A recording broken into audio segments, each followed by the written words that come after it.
ஜகத்குரு மீனொட ஆமை கேடல் கோளடியாய் முன்னொரு ராமனாய் தானாய் பின்னொரு ராமனாய் தாமோதரனாய் கல்கியும் உற்று சேர்ந்தவர் மதுராராஜ்யத்தை ஆண்டு வர அவரோட மகன் கம்சன் ரொம்ப கெட்டவன்.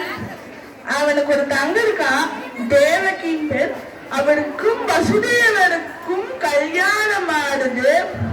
அப்படி கல்யாணம் ஆகி அவர் போய் அரண்மனையில கொண்டு தேர ஓட்டிட்டு போகும்போது சடக்குன்னு தேர ஓட்டிட்டு போகும்போது அப்போட அசரீதி அதே முட்டாளே அப்படின்னு கூப்பிட்டோன்னே யாரும் திரும்பி பார்க்கலாம், கம்சன் பட்டும் திரும்பி பார்க்கலாம்.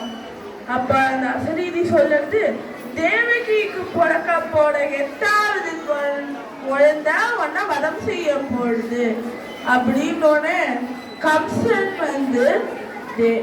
தன் வாழை எடுத்துட்டு வந்தான். தேவகி இருந்தாதானே இந்த வதம் செய்யும்னு தன் வாழை எடுத்து தேவகிய வெட்ட வந்துட்டான். அப்ப வசுதேவர் சொல்லல, வேண்டாம்பா, இப்பதான் கல்யாணம் ஆயிருக்கு, நீ உன் தங்க நீ போய் இப்படி பண்ணலாமா, உன்னை பாவம் செய்யறாதா? அதனால அப்படி சொன்னோடனே கம்சன் கொஞ்சம் மனம் இறங்கி அவ 2 பேரையும் காராகிருக ஜெயில போட்டான். அவளுக்கு பிறக்கிற ஒரு குழந்தையும் கம்சன் வதம் செஞ்சுட்டே வரா. 7வது குழந்தை பெருமாள் யோகமாயா மூலமாக வசுதேவரோட முதல் மனைவியான ரோகிணி கர்ப்பத்துக்கு மாத்தி வச்சிருந்தார். 8வது குழந்தையா கிருஷ்ணன் பிறக்கிறார். 4 கையோட பிறக்கிறார்.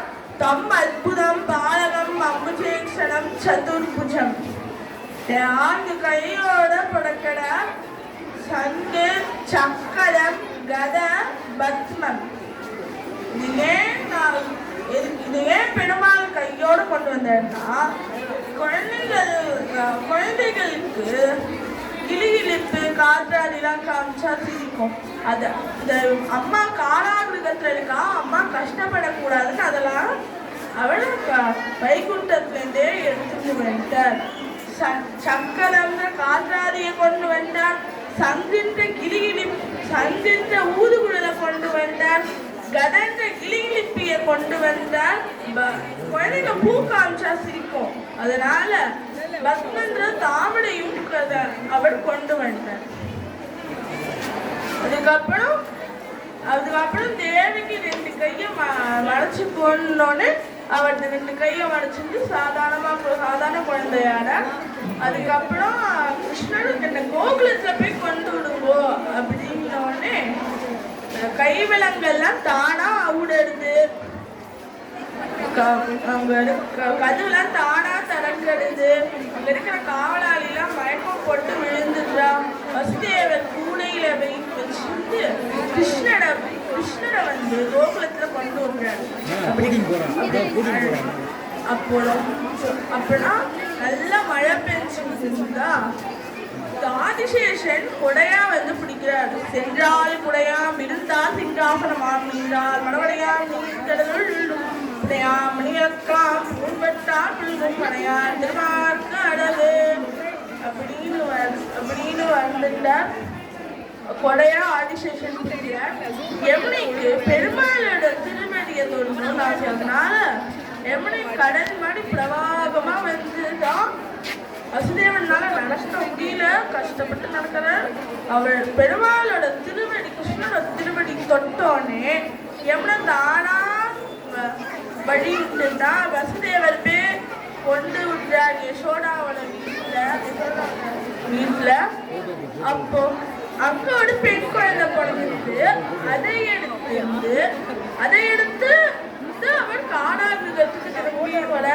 திரும்பி கை விலங்கெல்லாம் தானா அவளுக்கு போட்டுக்கிட்டு அதுக்கப்புறம் கையெல்லாம் தானா முடிக்கிறது. காவலாளிலாம் மயக்கம் தெளிச்சு எழுந்துக்கிறா.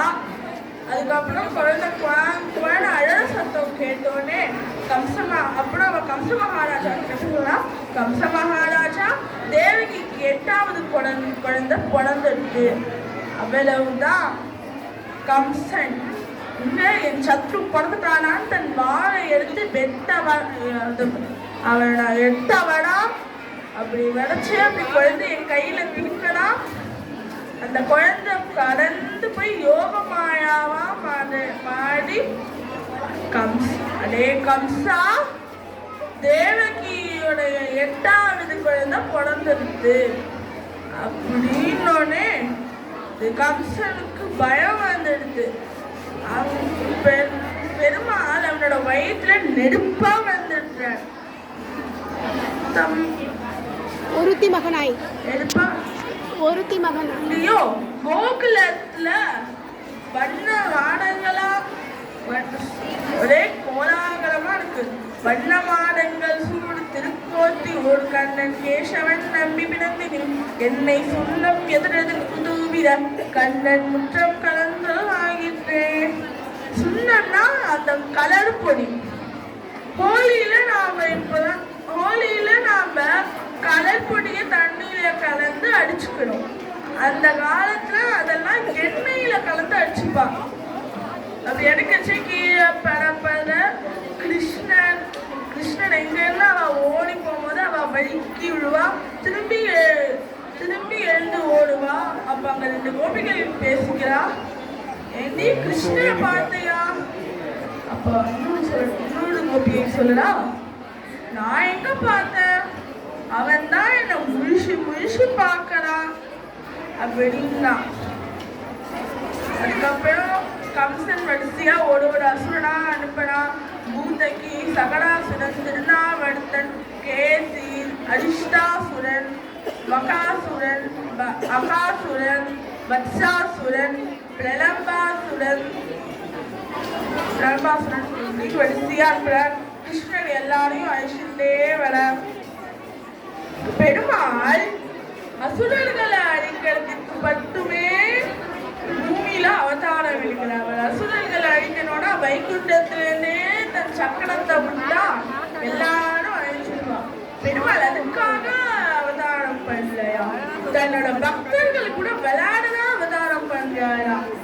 அப்படி கிருஷ்ணன் எல்லா வீட்டுக்கும் போய் வெண்ணெய் திருடுவான், என்னெல்லாம் திருடுவான். விஷமகால கண்ணன் பொல்லாத விஷமகால கண்ணன், விஷமகால கண்ணன் பொல்லாத விஷமகால கண்ணன்.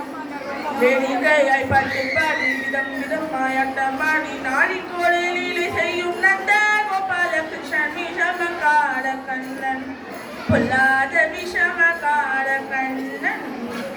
பக்கத்து வீட்டு பெண்ணை அழைப்பான், பக்கத்து வீட்டு பெண்ணை அழைப்பான், முகாடி ராகம் பாட சொல்லி வம்மைக்கு இழுப்பான்.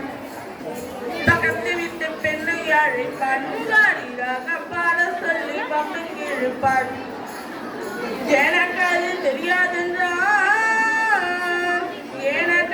தெரியாதென்றால் நெக்குழுகை கிள்ளி விட்டு அவள் நெக்குழுகை கிள்ளி விட்டு அவள் விக்கி விக்கி அழபோது தாண்டி முகாடி என்பான். விஷமகார கண்ணன் பொல்லாத விஷமகார கண்ணன்.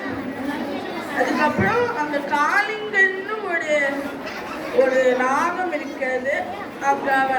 அவன் எப்படி ஃபுல்லா விஷம் தனியாக்கின்றான். அப்ப கிருஷ்ணன் காளிங்கன் மேலே நர்த்தனமாடினான். மூட மெல்ல மெல்ல விஷாரத வெலையா பீதமர்தன கங்க நர்தன கோகுல ரக்ஷண சரண சுரக்ஷண தேவா. காளிங்கன் மேல நர்த்தனமாடி அவனா காளிங்கனை அமைச்சிட்டு கோகுலத்தை ரட்சிச்சிருக்கான் கிருஷ்ணன். அதுக்கப்புறம் கிருஷ்ணனுக்கு 12 வயசு ஆனோடனே கம்சன் அக்ரூடரை அமைச்சு போய் கிருஷ்ணனை கூட்டிட்டு வா அப்படின்னோடனே அக்ரூடர் போய் கிருஷ்ணனை கூட்டிட்டு வரார்.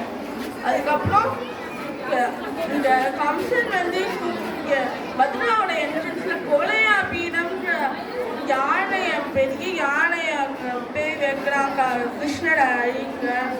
கிருஷ்ணனும் பலராமனும் சேர்ந்து அந்த யானையே அழிச்சுட்டா. அதுக்கப்புறம் முஷ்டிகன் சாணூரன்ற பெரிய மல்யுத வீரர்கள் அவனை அனுப்புறான். அவனும் கிருஷ்ணனும் பலராமனும் அழிச்சிட்டார்.